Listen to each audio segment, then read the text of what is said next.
I'm Robert Van Leer. I'm here in Beverly Hills, California. I'm the Executive Director and CEO of the Wallis Annenberg Center for the Performing Arts. I've been here for 5 months, so I'm relatively new. We are a multi-art, multi-community art center built out of the original structure, which was the post office, which was built here in 1934 in Beverly Hills. And added to and developed as an additional contemporary theater. We're a whole kind of mini campus here of a performing arts center with an education wing, 2 theaters, bars, public areas, a true full service community center serving both the artistic, the media community, but also the social and cultural fabric of Los Angeles.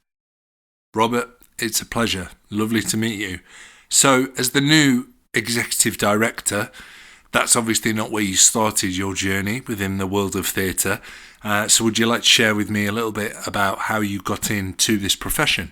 Well, like so many people, my first theatre experience was in high school. I was kind of, not, chosen by leaders because they never had enough boys. I was in the band and standing at the back, but very tall. And they said, hey, you should go do this. So I was put into a musical in high school, and it developed from there. I got into community theater. I got into, then I went to Carnegie Mellon, got my degree in theater, moved to New York, worked as a, theater professional for some years before I transitioned into this side of the desk, so to speak, the admin side of a leading cultural organization. How was your time in the world of arts administration? I don't know, did you take a little bit more of a shine to that side of things as opposed to theatre directing, producing, that sort of world?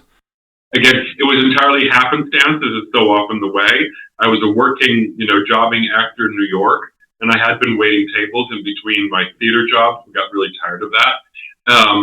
So I decided to go do a quick course, in kind of office skills and learned WordPerfect and stuff like that, and started getting jobbed out by an agency just to work here, there, and everywhere. And I got a job working in the then new department, which was Jazz at Lincoln Center.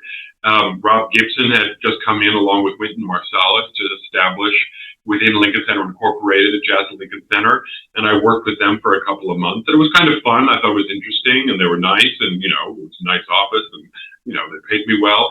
And then I got approached by the HR person who said, well, there's also other jobs in this organization if you'd be interested in doing this long term. So I ended up taking a job as the assistant to the then executive producer, Bill Lockwood, who had been the producer behind iconic series like Great Performances, mostly Mozart, Serious Fun. It started all of those series. Then Jane Moss, who was there for a long time as the artistic and VP of programming at Lincoln Center, came in, and I worked for Jane for about a year before I jumped to London and kind of moved my own career forward as an administrator. Cool. Okay. Had your move to the Wallis been something that you'd kind of had your eye on for a while? Was that something that you were always aspiring to do?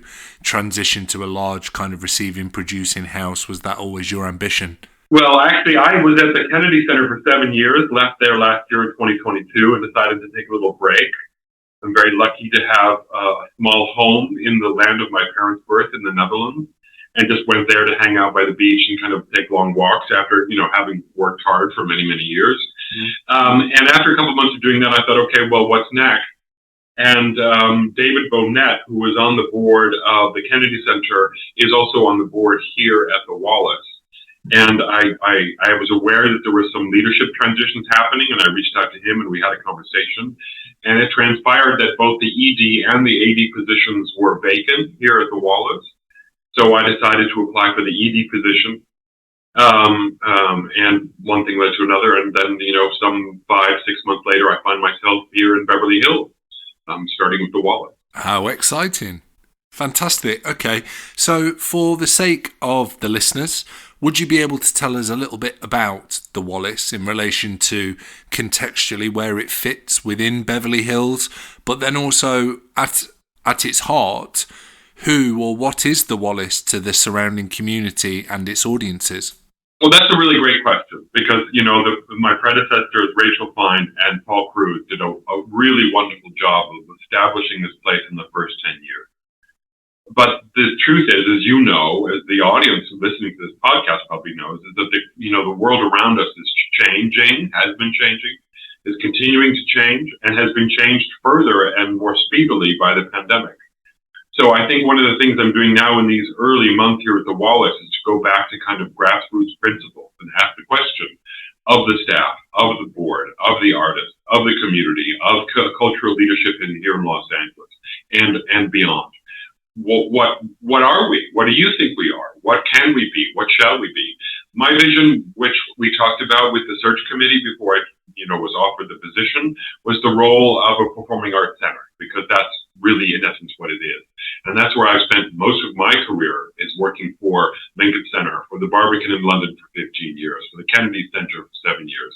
These are multifaceted, multi-venue, multi-stakeholder, multi-community, hyphenated organizations which want to achieve many things for many different communities at many different times of the day, and thereby become an important cultural anchor for their community. So I think your question is really spot on, as the Brits would say, at this moment in time, and something we're working to define. How can we be more meaningful, more impactful, more present in the life of our Beverly Hills community? There's 31,000 people who live here in Beverly Hills in 4.9 miles. But just up the street where I live, there's, another 30,000 people who live in West Hollywood, another city within Los Angeles County, which is a very different demographic thing. So how can we serve multiple communities in multiple ways? And there is a wonderful opportunity in a performing arts centers to do that, in terms of who do you serve in the morning, who do you serve in the afternoon, what is your education program doing, what is your community program doing, what is the performance program doing, what are we doing in schools, what are we doing with partners? So these are all things we're exploring. Wow, okay. Certainly that must be a lot of responsibility, right? To be able to program your building, your space, to respond to the demands of the ever-changing community within Beverly Hills. I mean, we certainly must have this pop culture idea of what Beverly Hills is and what it's about. Would you say that the majority of your demographic are middle to upper class communities? Yes, but there's a diversity in it as well. I think one of the great discoveries I've made being here now for 5 months in working in Beverly Hills is that it's very much a village, and there are certain communities within that village. There's a very powerful and meaningful Jewish population. There's an important Persian population. I learned recently that 23% of the children in Beverly Hills schools come from Persian families. So it's really about looking at that mix, and not, necessarily pigeonholing what they want to do or what it is they want to experience, but talking to those communities, learning about those communities, learning about their aspirations. What do they want for their elders? What do they want for their young people? Because through that, often you find a great deal of universality in terms of where we want to do and how we want to explore. And then, moving beyond that, because, very few of us stay in Beverly Hills all the time. It's a relatively small geographic space. So we're all moving out there across broader Los Angeles County and experiencing the same thing. And again, what are the truths and what are the realities through those shared experiences? That was something that really impressed me about the Wallis's mission statement on your website. And I know personally, recently at Derby, where I work, we've been revisiting our values. And one of yours that I really gravitated towards is accountability. It reads that you recognise that you have and continue to be trusted with the public's resources and revenue, and will be responsible as stewards of these resources. Like I absolutely love that, and it's a very, very noble responsibility to uptake there, right? Yes, and I think accountability is always been important, but even more so. But it, perhaps in an evolving way, the accountability we have to our fellow community members, to our fellow citizens, for the responsibility for the resources that with which we have been entrusted, and the mission with which we have been entrusted, and how we complete and fulfill that mission, I think is very important. Because the nature of co-responsibility in the community sense, I think, is something that is continuing to evolve in a really exciting way. Now, I do want to just give credit where credit is due. I am not responsible for drafting that mission, but I came in saying I'm completely comfortable with this mission. I think it's a really well drafted mission because it does talk about all of those interdependencies and relationships and community, and that's where we want to go. On your website, I saw a really nice film demonstrating your education and community strand called Grow. What's your intake like for that program, and how do you see it developing in the future? It is growing exponentially. I will say that. Both the programs we do here in the Grow wing here on campus, but also the work we do in schools, both here in Beverly Hills, but also across LA County. It's an undeniable growth area, and that's very exciting. One of the challenges is how quickly do you grow? How quickly can you grow? And quickly can you grow, responsibly? So talking to partners, and I have to just take a moment and sing the absolute praises of the Annenberg family and the Annenberg Foundation, because Gregory Annenberg is really the one responsible in supporting the Grow, because Grow is a term, an idea coming out of that aspect of the Annenberg Foundation. And then Wallis Annenberg, of course, the matriarch of the family, is the person and driver for the Wallis Annenberg Foundation here, just up the road, in terms of making all of this here on the campus possible. But education, and I'm trying to, in some ways, after my nearly 20 years in the UK and in London, is to pivot a little bit to talk more about learning rather than education, because education to me always kind of smacks of school and all of that. And I love school, and I love school and young people and schooling, but I think it's about so much more. It's about lifelong learning. It's about living a creative life. It's about really engaging in your own creativity and bringing that to a communal shared experience in a shared space, which, all of us has different experiences around that, but it can be blended into a much bigger canvas of what we do, why we do it, how we do it, which can become a particular kind of unique selling, USP for the Wallis in terms of how we craft and put together both what we present, what we produce, and the learning program we develop.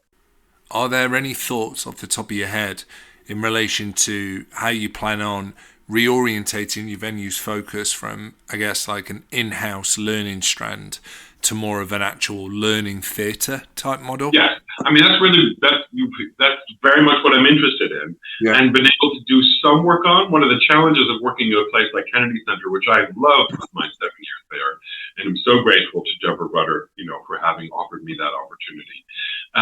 But one of the challenges is that the arts program was so big and the education department is so big that when you think about, okay, how can we begin to weave these worlds together, it becomes quite challenging.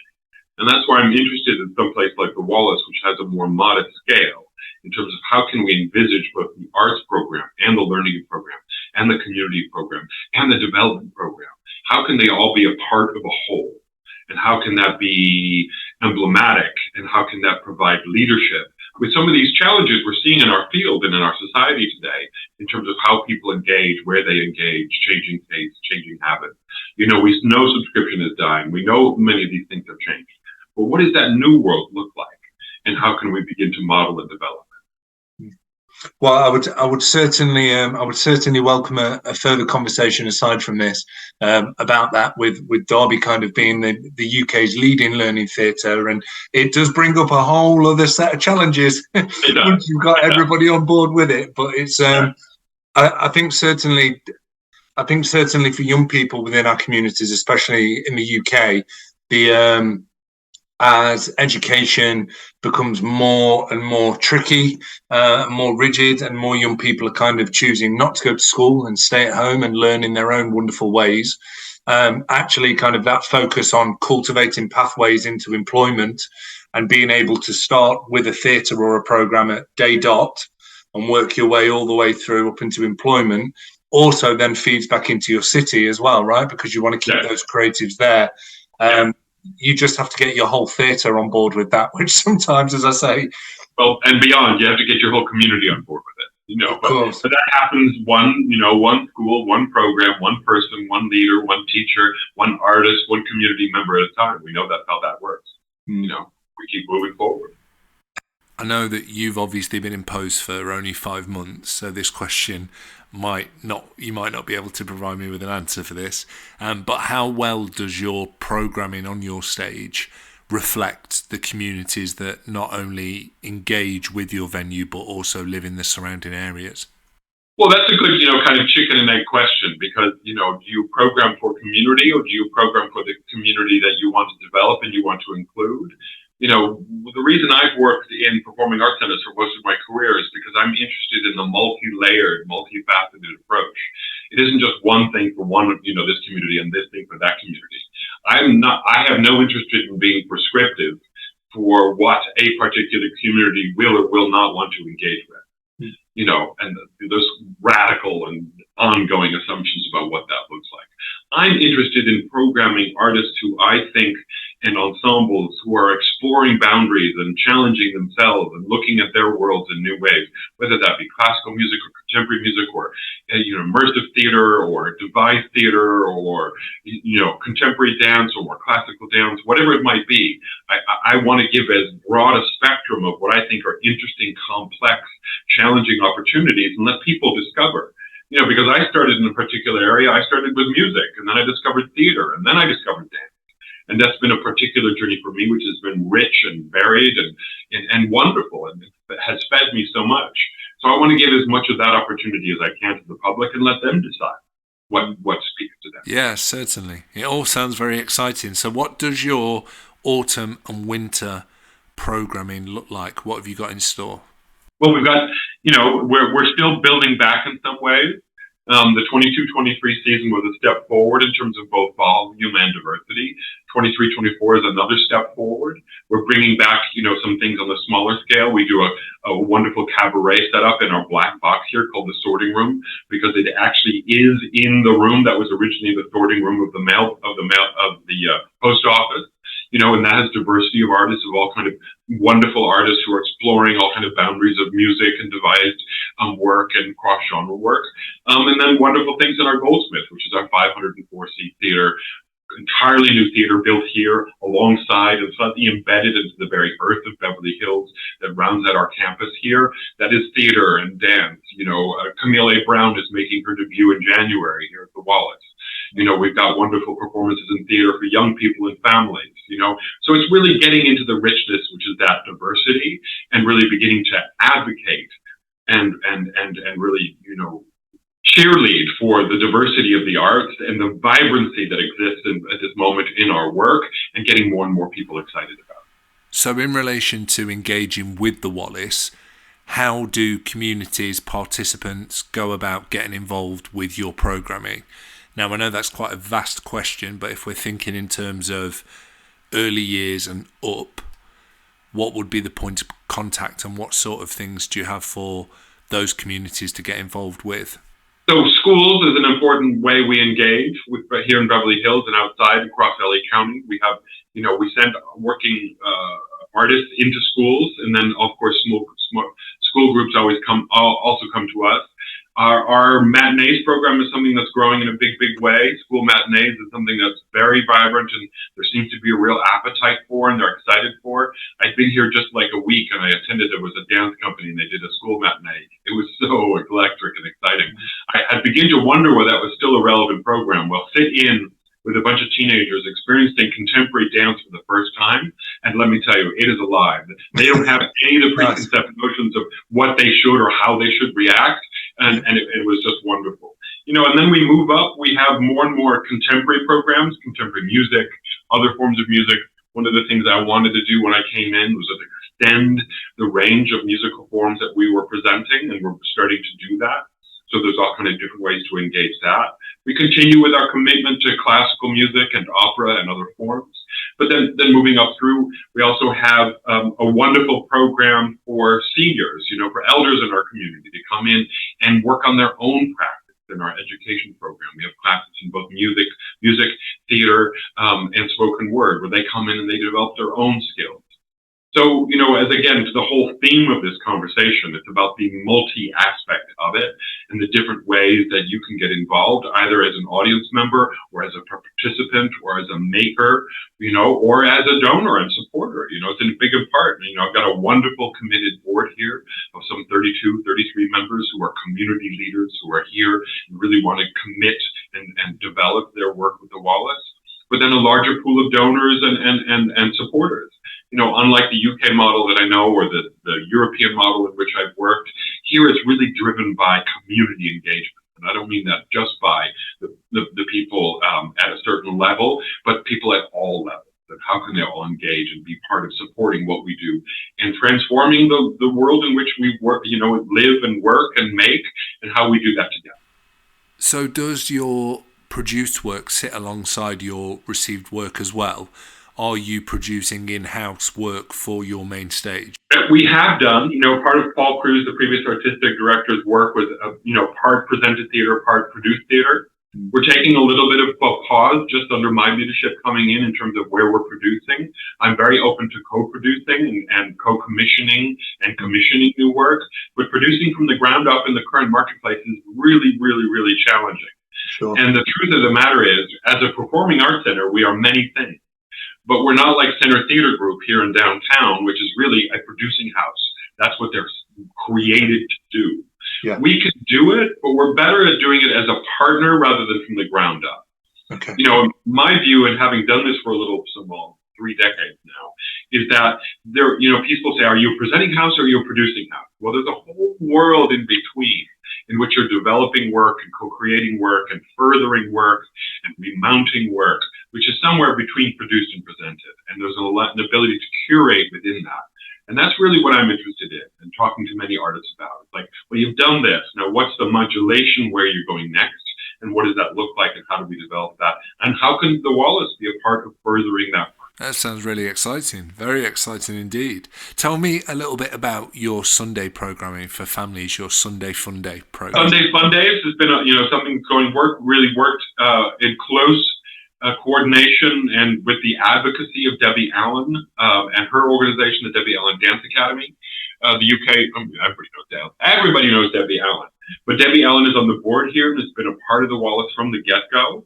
A close friend of Wallis Annenberg, and somebody I've known, admired, and had the great privilege of working with now for some years.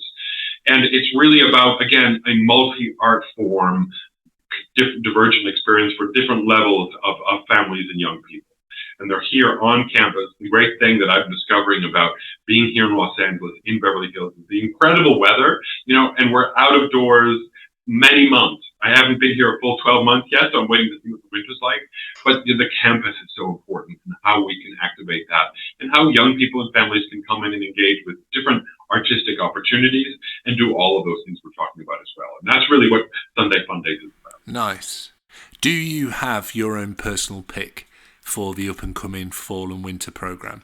There are so many things that, I mentioned Camille A. Brown. There's some people that I have such deep admiration for, and Camille is one of those people who has literally changed the face of dance, not only in terms of the contemporary dance in her own company, Camille A. Brown Dances, but what she's done on Broadway, what she's doing in film, what she's doing in the music world.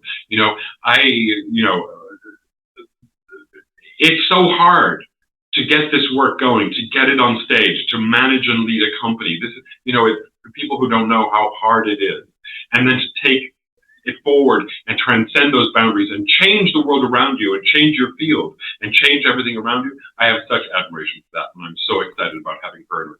So for anybody that would like to get in contact, I'm guessing you would like me to direct them to the website. That's what you'd suggest? Yeah, everything's there on the website. We've just rethought the whole website, really wanted to make it more reflective of the energy we want to be about, how we can be living in a digital world, how do we move forward, the diversity of audience offers that we have.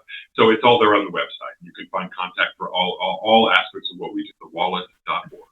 Great. Okay. Well, thank you, Robert. It has been a pleasure. Thank you for taking the time to tell us all about your wonderful venue in Beverly Hills. And I hope we get to speak again soon. Thank you for your time.